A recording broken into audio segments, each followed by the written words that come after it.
ഇന്നത്തെ മിനി ഹാബിറ്റായിട്ട് പറയുന്നത്, ഞാനിവിടെ ഒരു ദുആ പഠിപ്പിക്കാം. നമുക്കെല്ലാവർക്കും അറിയുന്ന ദുആ തന്നെ ആയിരിക്കും. ഈ ദുആ വേറൊരാൾക്ക് നിങ്ങൾ പറഞ്ഞു കൊടുക്കുക. അതാണ് ഇന്നത്തെ മിനി ഹാബിറ്റ്. ഈ ദുആ നിങ്ങൾ പഠിക്കുന്നതോടൊപ്പം നിങ്ങൾ മറ്റൊരാൾക്ക് പറഞ്ഞു കൊടുക്കുക എന്നതാണ് ഇന്നത്തെ മിനി ഹാബിറ്റായിട്ട് നൽകുന്നത്. അതുകൊണ്ടുള്ള ഗുണം എന്താ അറിയോ? അവര് ദ്വാരക്കുമ്പോഴൊക്കെ അതിന്റെ കൂലി ആർക്കും കിട്ടും? ഈ പറഞ്ഞു കൊടുത്ത നമുക്കും അതിന്റെ കൂലി കിട്ടും. ഇത് എന്തിനുള്ള ദുആയാണെന്നറിയോ? ഈമാൻ നഷ്ടപ്പെടാതിരിക്കാനുള്ള ദുആയാണ്. ഖൽബിലുള്ള ഈമാൻ ഉറച്ചു നിൽക്കാനും, ആ ഈമാനിന്റെ മാർഗത്തിൽ ഉറച്ചു നിൽക്കാനും, ഈമാൻ പരിപൂർണമായി നിലനിൽക്കാനുമുള്ള ഒരു പ്രാർത്ഥനയാണിത്. യാ മുഖല്ലിബൽ ഖുലൂബ് സബ്ബിത് ഖൽബി അലാ ദീനിക്. ഇതാണ് ആ പ്രാർത്ഥന.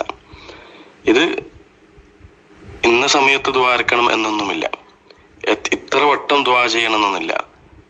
എല്ലാ ദിവസവും ചുരുങ്ങിയത് ഒരു തവണയെങ്കിലും യാ മുഖല്ലിബൽ ഖുലൂബ് സബ്ബിത് ഖൽബി അലാ ദീനിക് എന്ന് ദ്വാരക്ക്. എത്ര തവണ വർദ്ധിപ്പിക്കാൻ പറ്റുമോ അത്രയും തവണ നമ്മുടെ ദ്വായിൽ നമുക്കിത് വർദ്ധിപ്പിക്കാവുന്നതാണ്. യാ മുഖല്ലിബൽ ഖുലൂബ്, ഹൃദയങ്ങളെ മാറ്റിമറിക്കുന്ന അള്ളാഹുവെ, സബ്ബിത് ഉറപ്പിച്ചു നിർത്തണേ, ഖൽബി എന്റെ ഹൃദയത്തെ, അലാ ദീനിക നിന്റെ വിശുദ്ധമായ ദീനില് എന്റെ ഹൃദയത്തെ ഉറപ്പിച്ചു നിർത്തണേ അല്ലാഹ്.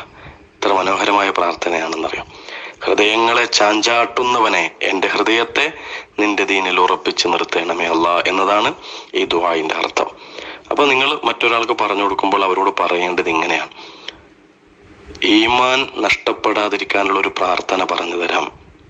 എല്ലാ ദിവസവും ചുരുങ്ങിയത് ഒരു തവണയെങ്കിലും ദ്വാരക്കാൻ തയ്യാറാവണം.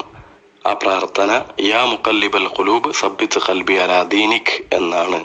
അതിന്റെ അർത്ഥം ഹൃദയങ്ങളെ മാറ്റിമറിക്കുന്ന അള്ളാഹുവെ, എന്റെ ഹൃദയത്തെ നീ ദീനിൽ ഉറപ്പിച്ച് നിർത്തണമേ അല്ലാഹ് എന്നതാണ് അതിന്റെ അർത്ഥം. ഈ ഒരു നന്മ മറ്റൊരാൾക്ക് പറഞ്ഞു കൊടുക്കുക. ആ മറ്റൊരാൾ എന്നുള്ളത് ആരുമാവാം, അയൽവാസിയാവാം, കുടുംബക്കാരാവാം. ഇനി ആരോടും പറയാൻ കഴിയുന്നില്ലെങ്കിൽ അവനവന്റെ ഭർത്താവിനോട്, മക്കളോട്, വീട്ടിലുള്ളവരോട്, ഏതെങ്കിലും ഒരാളോടെങ്കിലും ഇന്ന് ഈ നന്മ നിങ്ങൾ പറയുക. അതാണ് ഇന്നത്തെ മിനി ഹാബിറ്റ്.